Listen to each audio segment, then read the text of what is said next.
Everest জয় এক স্বপ্নের নাম। এই স্বপ্ন জয়ের পথে কত শত মানুষকে যে প্রাণ বিসর্জন দিতে হয়েছে তার কোনো ইয়ত্তা নেই। তবে যারা সফল হয়েছেন তাদের নাম খোদাই করে লেখা থাকে ইতিহাসের পাতায়।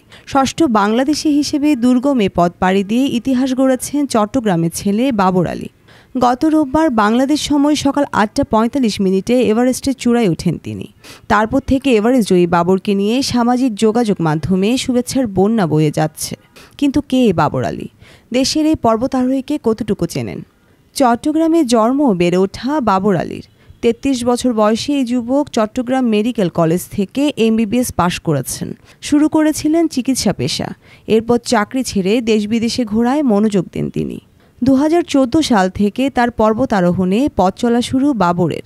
চট্টগ্রামে পর্বতারোহণ ক্লাব ভার্টিক্যাল ড্রিমার্সের প্রতিষ্ঠাতা সদস্য তিনি। এই ক্লাবের হয়ে গত ১০ বছরে হিমালয়ের নানান শিখরে অভিযান করেছেন তিনি।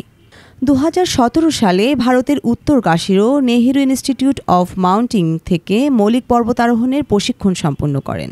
২০২২ সালে প্রথম বাংলাদেশি হিসেবে হিমালয়ের অন্যতম দুর্গম ও টেকনিক্যাল চূড়া আমা দাবলাম আরোহণ করেন তিনি। বর্ণিশা চৌধুরী, বাংলাধারা, চট্টগ্রাম।